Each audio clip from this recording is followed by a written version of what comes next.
আসসালামু আলাইকুম রহমতুল্লাহ।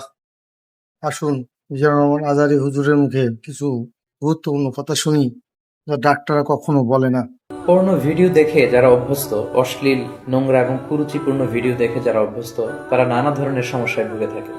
এই পর্নোগ্রাফি রয়েছে অনেক ধরনের ক্ষতিকর দিক। তারা তাদের ব্যক্তিগত জীবনে যেমনি ক্ষতিগ্রস্ত হয়, তারা তাদের বৈবাহিক জীবনে যেমনি ক্ষতিগ্রস্ত হয়, তারা সামাজিক জীবনে এবং ধর্মীয় দিক থেকেও তারা প্রচন্ড ক্ষতিগ্রস্ত হয়।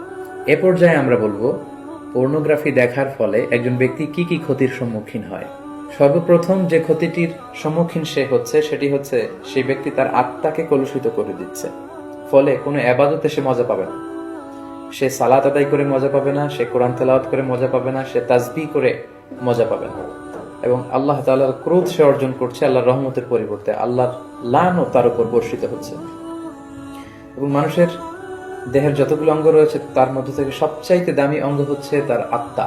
And pornography is damaging your soul. Vishnu ঈসা ইসলাম বলেছেন, আলা ইন্না ফিল জাসাদি মুদগা ইদা সলুহাত সলুহাল জাসাদু কুল্লু ওয়া ইদা ফাসাদাত ফাসাদাল জাসাদু কুল্লুহু আলা ওয়াহিয়াল কলব। জেনে রাখো, নিশ্চয়ই মানব দেহে একটি গোশতের টুকরো রয়েছে যেটি দেহের সবচেয়ে দামি অঙ্গ। এই অঙ্গটি যদি পরিচ্ছন্ন হয়, পুরো দেহটি পরিচ্ছন্ন থাকে। এই অঙ্গটি যদি নষ্ট হয়ে যায়, পুরো দেহটি নষ্ট হয়ে যায়, আর সেটি হচ্ছে তোমাদের আত্মা। In the day of judgement আমরা যখন আল্লাহ তাআলার কাছে হাজির হয়ে যাব, আমাদের ক্ষমতা, আমাদের সন্তান, আমাদের সম্পদ কোনো কিছুই আমাদের মুক্তিকে নিশ্চিত করতে পারবে না। কেবলমাত্র যারা প্রশান্ত এবং পরিচ্ছন্ন আত্মা নিয়ে মহান আল্লাহর দরবারে হাজির হবে, তার জন্যই আল্লাহ তাআলা ক্ষমার ঘোষণা করবেন।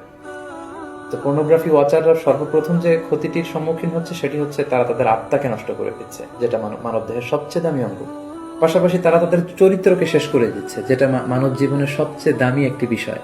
আমরা বলি যে মানুষের অর্থহানি ঘটলে সামান্য কিছু হানি হয়, স্বাস্থ্যহানি হলে আরেকটু বেশি কিছু হয়, কিন্তু একজন ব্যক্তি যখন তার চরিত্র হারিয়ে ফেলে, সে তার সবকিছুকে হারিয়ে ফেলে।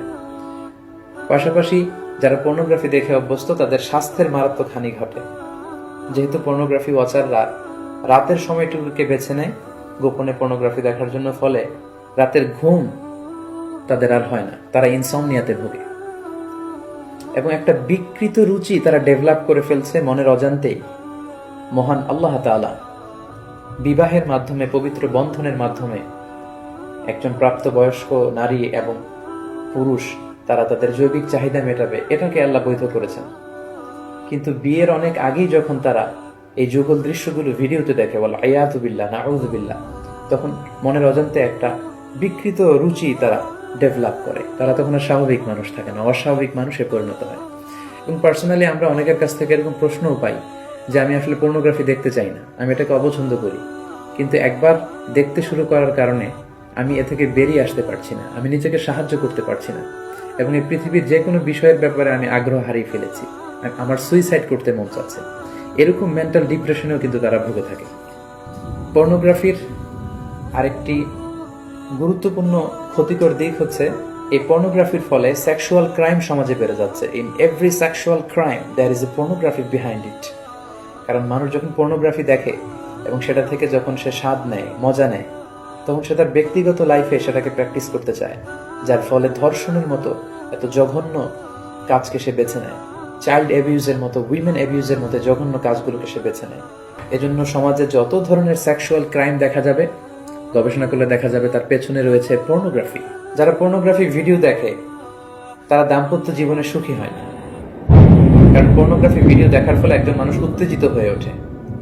এবং যারা ধীরে ধীরে বছরের পর বছর এগুলো দেখে অভ্যস্ত, তারা মাস্টারবেশনে অভ্যস্ত হয়ে যায়, যেটা ইসলামী শরিয়তের দিক থেকে অনেক জঘন্য ধরনের একটি অপরাধ এবং কবিরা গুনাহ।